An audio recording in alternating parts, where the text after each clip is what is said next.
தமிழகத்தில் இன்னும் தேசிய ஜனநாயக கூட்டணிக்கு நீங்கள் அங்கீகாரம் தமிழகத்தில் கொடுக்கப்பட்டிருந்தால் இன்னும் பாராளுமன்றத்தில் இன்னும் சற்று ஆரோக்கியமான ஒரு சூழ்நிலை நிலவி இருக்கும். நேற்று நீங்க பார்த்தீங்கன்னா நான் எனது கடுமையான கண்டனத்தை ராகுல் காந்தி அவர்களுக்கு நான் தெரிவித்துக் கொள்கிறேன். இந்துக்கள் என்றாலே வன்முறையாளர்கள் என்று சொல்லி ஒட்டுமொத்தமான இந்துக்களையும் அவர் மிகவும் மோசமாக விமர்சித்திருக்கிறார். இதற்கு எங்களது கடுமையான கண்டனத்தை நாங்கள் தெரிவித்து இருக்கிறோம். அது மட்டுமல்ல, ஒரு பாராளுமன்றத்திற்கு என்று ஒரு விதிமுறைகள் இருக்கிறது, நடைமுறைகள் இருக்கிறது. இதையெல்லாம் மீறி படம் காண்பித்துக் கொண்டிருந்தார் நேற்று. ஆக இது 3 அமைச்சர்கள் அவருக்கு எழுந்து பதில் சொன்னார்கள் அப்படின்றத எதிர்மறையா சொல்றாங்க. அவர் எல்லாம் தவறாக சொல்லிக் கொண்டிருக்கும் பொழுது அமைச்சர்கள் குறுக்கிட்டு அதற்கு பதிலளிக்க வேண்டிய கட்டாயத்தில் இருக்கிறார்கள். ஏனென்றால் அக்னிவீர் அதில் தியாகிகள் அவர்கள் எல்லாம் நிச்சயமாகவே இந்த நாட்டிற்காக தனது இன்னுயிரை ஈந்தவர்கள். அவர்களுக்கு எந்த இழப்பீடும் கொடுக்கவில்லை என்ற ஒரு தவறான கருத்தை சொன்னார். உடனே மரியாதைக்குரிய ராஜ்நாத் சிங் அவர்கள் எழுந்து இல்லை, அவர்களுக்கு 1 கோடி ரூபாய் அவர்கள் உயிர் தியாகத்திற்காக இழப்பீடு கொடுக்கப்பட்டிருக்கிறது, அதற்கு ஈடு இணை எதுவும் இல்லை, ஆனாலும் கொடுக்கப்பட்டிருக்கிறது என்பதை தெரிவித்தார். அதே போல அங்கே விவசாயிகளுக்கு குறைந்த விலை நிர்ணயம் பயிர்களுக்கு அதையும் தவறான ஒரு கருத்தை சொன்னார். அதற்கும் அமைச்சர் எழுந்து பதிலளிக்க வேண்டி வந்தது. அதே மாதிரி மரியாதைக்குரிய உள்துறை அமைச்சரும் அவர் சொன்ன கருத்துக்கு பதிலளிக்க வேண்டி வந்தது.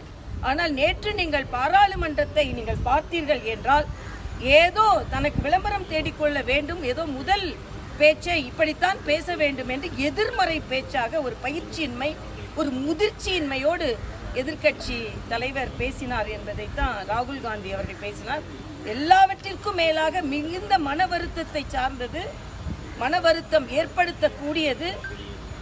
40 பேர், 39 பாராளுமன்ற உறுப்பினர்கள், பாண்டிச்சேரி உட்பட 40 பேர் இங்கே இந்துக்களின் உணர்வுகள் புண்படும் அளவிற்கு ராகுல் காந்தி பேசினாலும் இவர்களின் வாக்குகளை எல்லாம் வாங்கியவர்கள் ஒரு எதிர்ப்பு குரல் கூட கொடுக்காமல் அமர்ந்திருந்தது தான் நமக்கெல்லாம் வேதனை. அதனால் இவர்கள் அப்படித்தான் செய்வார்கள். இந்த 40 பேர் அங்கே சென்றது தமிழகத்திற்கு எந்த பலனும் இருக்காது, சத்தம் போடுவார்கள், அவ்வளவுதான்.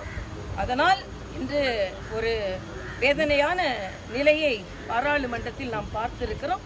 ஆனால் இதை எதிர்கொள்வதற்கு தேசிய ஜனநாயக கூட்டணி, மரியாதைக்குரிய பாரத பிரதமர் அவர்கள் தயாராகவே இருப்பார்கள் என்பதுதான் எனது கருத்து.